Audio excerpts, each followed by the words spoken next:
Hello and welcome. This is Jessica Loper here for an energy update. It has been a while.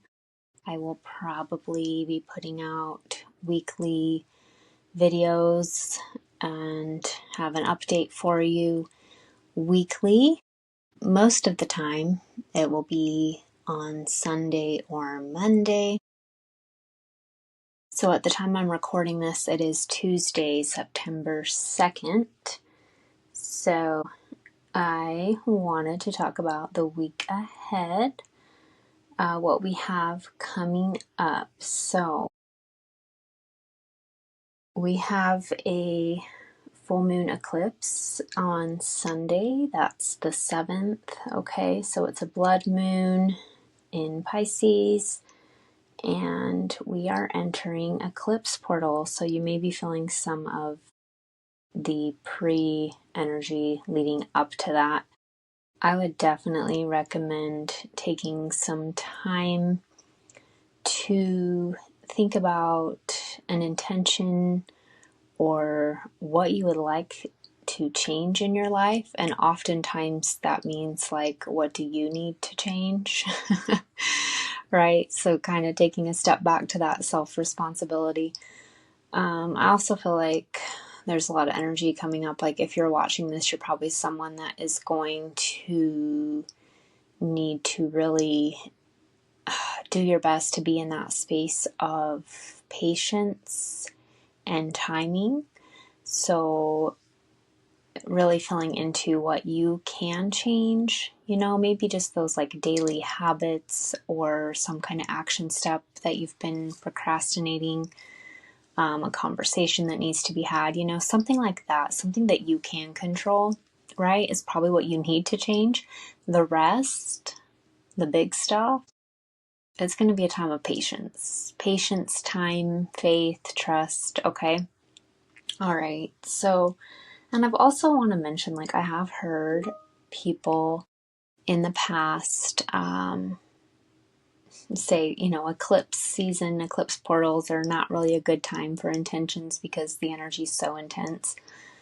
I can see why maybe people would say that or think that, but I respectfully disagree. I feel like it can still be a good time to set intentions, but I think you need to be clear on it and maybe check in with yourself. Make sure your intention is not coming from a space of ego, something you're attaching to, like, too much in an unhealthy way.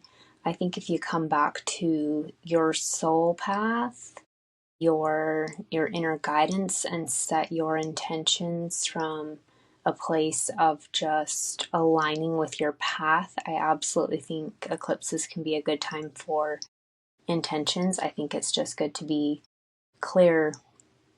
And so maybe that's even what you can do leading up to the eclipse, is taking that time to meditate or journal and just from a place of calm and peace and aligning with your soul path, set your intentions from there, focusing on the greater good. And then, like I said, coming back to just like, what can you change on a daily basis? What are those simple things you can do, Maybe it's something related to like your health, your mental health, emotional, physical, moving your body, trying to communicate from a place of consciousness. That's something I'm working on.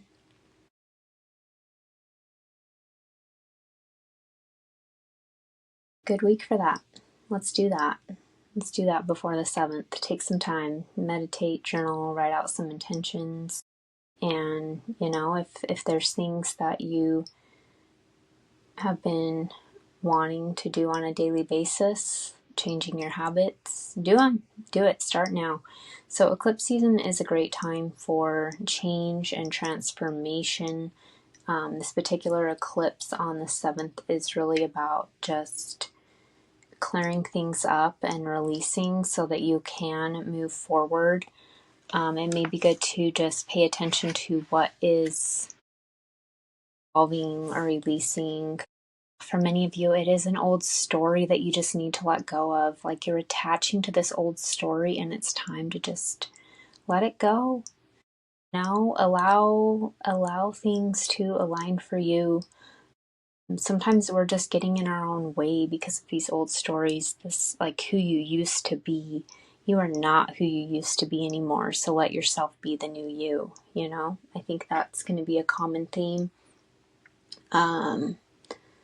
You know, so if you want some tips as far as what to look for, you can pay attention to your North Node in your birth chart or human design chart. That if you're familiar with that and that's something that intrigues you, that can be a good little side note to go explore on your own. So look at your North Node. That's going to kind of give you some good guidance as far as maybe what to set your intention around. I have a card that I have pulled, and this is from the Akashic Tarot by Sharon Ann Klinger and Sandra Ann Taylor. And the card that I pulled was the Muse, and it's actually in reverse. So this card is all around creative projects. So if you're listening to this, you may have some type of creative project, whether it's for yourself or around the home. Maybe it's volunteer work or a business or just some idea you have. So any kind of creative project. Maybe it's something in your yard or your garden or, you know, like it could be anything. Okay, so just take a moment. I want you just to kind of tune in and identify what this creative project may be for you. What is this referring to?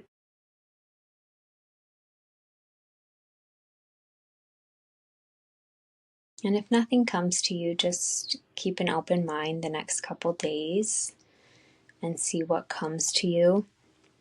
Okay, but the card represents having some type of feeling of like a block, or like maybe the next step isn't coming to you.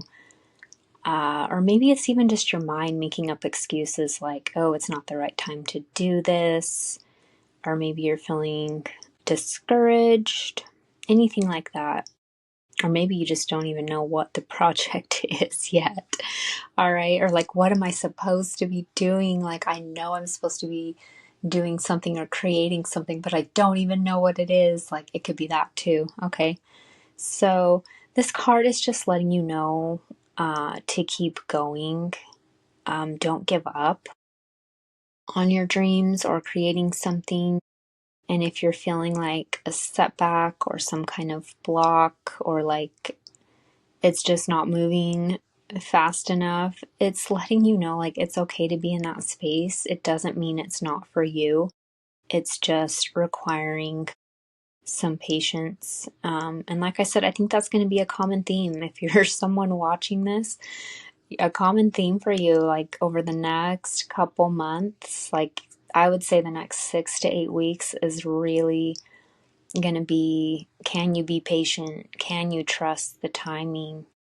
Can you let go of what you don't have control of and focus on what you can control, right? You can control, you know, if you drink your water that day or move your body, or, you know, I mean, occasionally there's something where like, you know, maybe you're sick or something and then things do become a little more out of your control. But like, let's focus on what we can control. Okay, what can you control with your creative projects? What can you control? Can you sit in stillness? Can you get out a journal and brainstorm? Can you find a YouTube video that inspires you and helps you get back into the creative flow? Can you spend some time in nature, right? So it's the little things. So this is just a phase. It's letting you know to keep going. Basically, keep going, be patient, don't give up. Just kind of like take the next step. Take the next baby step. Even if the next baby step doesn't seem like it's going to give you some big leap or epiphany, that's okay. It's just the next step. Okay? All right, so let's just take a few deep breaths together and call this energy in, getting into the space to prepare. Just be here for eclipse season. Make the choice right now that you're going to ride these waves for the best and highest good of your soul path. And you're going to pay attention. I'm going to pay attention. I'm going to do the work. I'm going to be patient. And I'm going to keep going. All right. So take a few deep breaths. Oh, breathe in. Breathe out. Let's do 2 more together. Breathe in. Breathe out. Breathe in. Breathe out.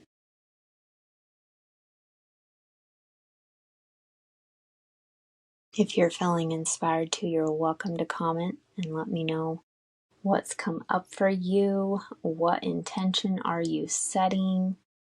Anything you want to share? Any ideas or thoughts, aha moments that come through on this? I would love to see your comments, and I will be back next week